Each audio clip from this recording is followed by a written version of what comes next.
But here's what else I hope you'll find here today, and that is inspiration. And who knows the mystery of inspiration? Why some people are inspired and some are not? You were inspired to get here, some were not. Who knows the mystery of that? I don't know. How come you made it? The rest of them didn't make it.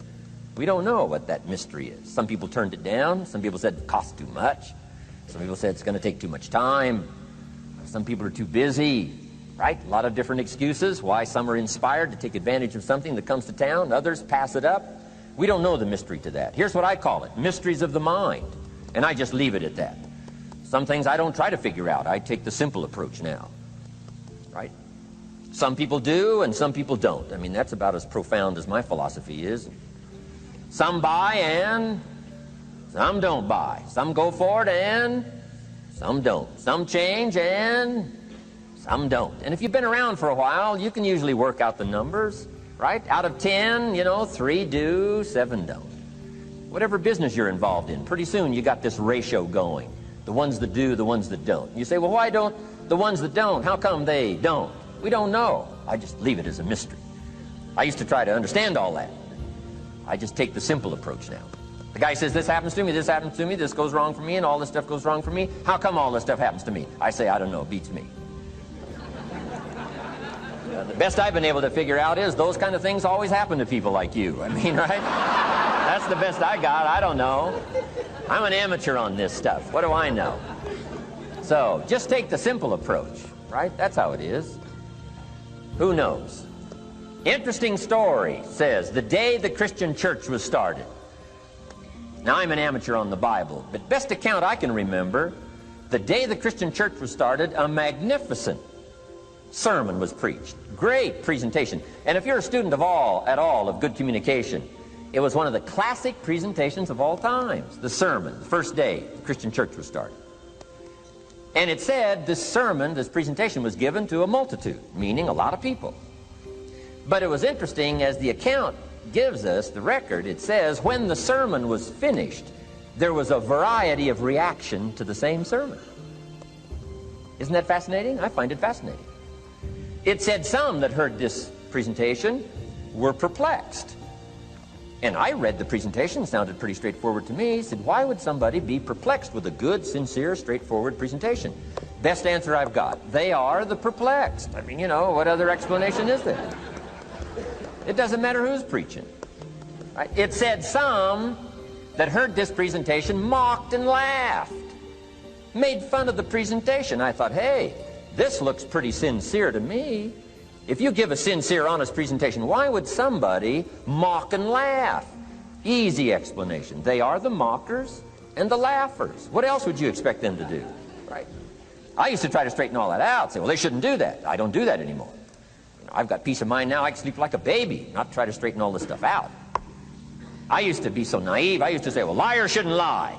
See, how naive can you be? Of course they're supposed to lie. That's why we call them liars. They lie. They lie. So I don't straighten this stuff out anymore. Anyway, it said some that heard this magnificent presentation didn't know what was going on. And they're usually easy to spot. They're usually saying, what's going on, right? I mean, they don't know what's going on. But interesting, right? A variety of reaction to the same sincere, honest presentation. Now, it also says, in wrapping it up, some that heard the presentation believed. And I think that's who the speaker was looking for, the believers. Interesting. Now, it said the number of believers was about 3,000. So, pretty good first day. 3,000. I've had some first days, but I never had 3,000.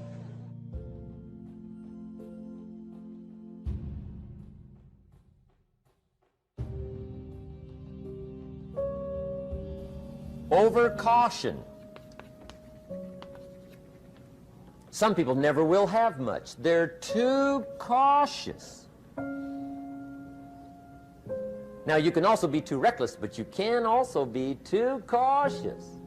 This is called the timid approach to life. And my caution was always the risk. Risk used to drive me right up the wall. I used to say, what if this happens? It's called the language of the poor. what if this happens? And on top of that, if this was to happen, look at the fix I'd be in. I better not try. I could always ace myself out. Then I'll tell you what changed my whole life when I finally discovered it's all risky. The minute you were born, it got risky. If you think trying is risky, wait till they hand you the bill for not trying. If you think investing is risky, wait till you get the tab for not investing. See, it's all risky. Getting married is risky. Having children is risky. Going into business is risky. Investing your money is risky. It's all risky. I'll tell you how risky life is. You're not going to get out alive. That's risky. The Englishman says, well, if that's the way it's going to work out, let's give it a go. Right, that's what it's for. Give it a go. Somebody says, yeah, but I'm looking for safety and security. Fine, then huddle in a corner. We'll cover you with a sheet, bring you 3 meals a day. And we'll protect you, feed you, look after you, care for you. We won't let anything happen to you, and you'll probably live to be 100. The guy said, well, yeah, I'd live to be 100. But what a way to live. Right. What a way to live, safe and secure. Don't ask for security. Ask for adventure. Better to live 30 years full of adventure than 100 years safe in the corner. And see, it's not important how long you live. What's important is how you live. Here's the next attitude disease. We're almost through with this motley list. In fact, we're almost through. Hang on. The next one is pessimism. Pessimism, the deadly disease of always looking on the bad side, the problem side, the difficult side, checking all the reasons why it can't be done. The poor pessimist leads an ugly life. He doesn't try to figure out what's right. He tries to figure out what's wrong. He doesn't look for virtue. He looks for faults. And when he finds them, he's delighted. How ugly. This is the poor guy who looks through the window, doesn't see the sunset. He sees the specks on the window.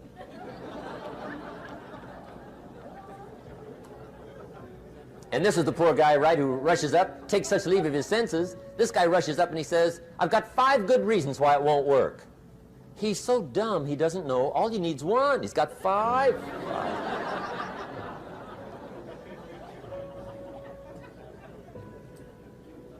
To the pessimist, the glass is always half empty. To the optimist, the glass is half full.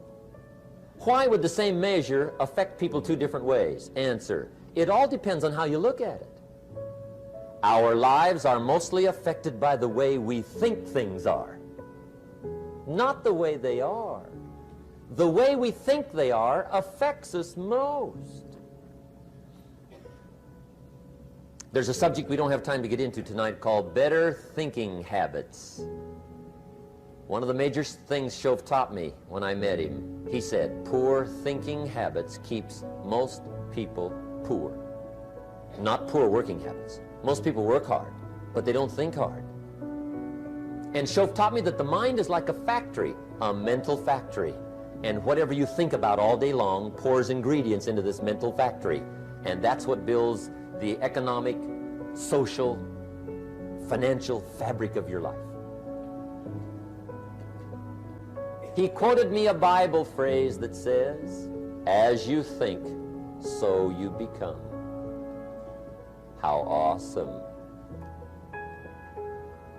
When he talked about poor thinking habits, he had me. I used to start the day reading the morning newspaper. I mean, you can believe that or not. I'd get a cup of coffee and read the paper. I'd load up on wars and riots and murders and stabbings and killings and bank robberies and muggings and car wrecks and tragedies. I'd even read the back pages. I seem to like that stuff for some weird reason. I'd load up on all that, and then I'd start the day. You can imagine the kind of days I used to have. You walk around on your financial knees. They call you economic peewee.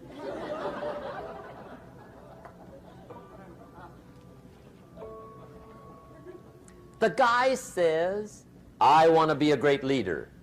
Wonderful. The first thing we do is follow him to his house. When we get there, we walk in and check his library, number one. Somebody says, well, why check his library? The reason is because what a man reads pours massive ingredients into his mental factory, and the fabric of his life is built from those ingredients. You would not believe what some people have got in their house to read. You would not believe. One of the best dressed up words I know for a lot of it is trash. Can you imagine dumping a barrel of trash into this mental factory every day and coming out with a rich, dynamic, positive life? It can't be done. You might as well try making a cake with cement. The kids back in Danbury, Connecticut, high school, they're asking me questions one day. I'm talking to the kids. Kids got good questions these days. One of them said to me, Mr. Rohn, how do you build the good life? I said, it's simple. It's not easy, but it's simple. Here's how you build anything. Select the right ingredients, keep out the wrong ingredients, and it starts with thought. Everything starts with thought. So you must be wise and careful what you think about, because that starts everything. You got to be wise and careful. I asked the kids, what would happen if somebody dropped sugar in my coffee? They said, well, you'd be okay. I said, what if somebody dropped strychnine in my coffee? They said, well, you'd be dead. I said, correct. Lesson one, life is both sugar and strychnine. You gotta be careful. I said, what if my worst enemy drops in the sugar? They said, will you be okay? I said, what if my best friend, even by accident, drops in the strychnine? They said, well, you'd be dead. I said, correct. Lesson two, watch your coffee.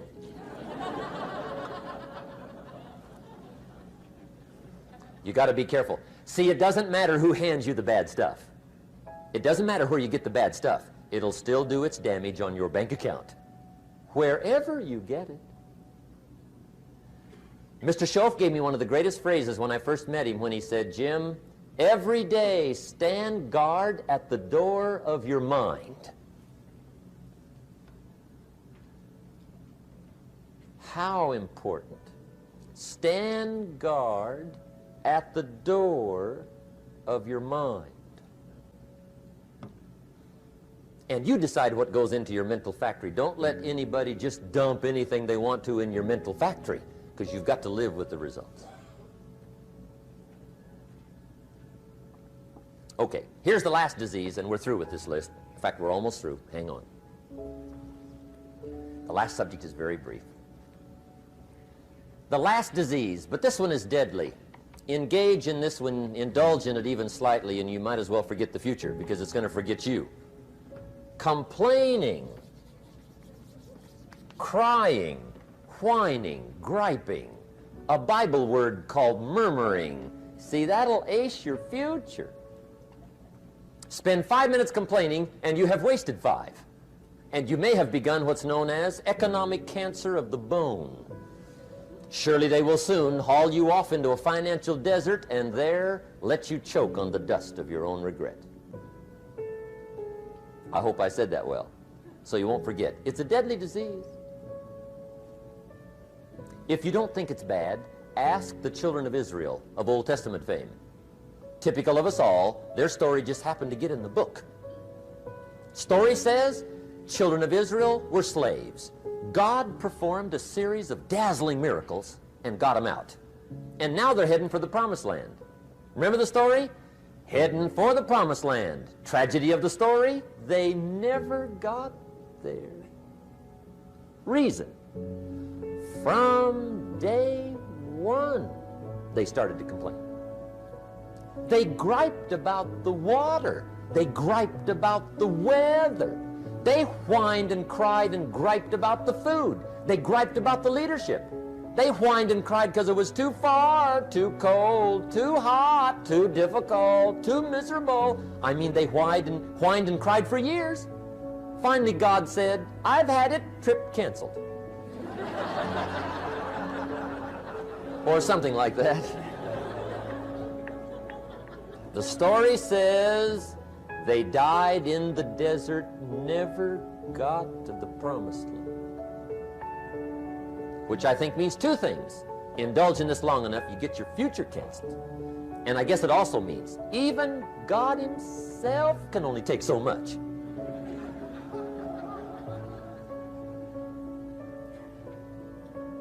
Okay. Just be on the lookout of the things that can destroy all the good you start. The war is on. And this evening, tomorrow, mentally, personally, socially, economically, you got to make sure you're winning the war. And this is part of it.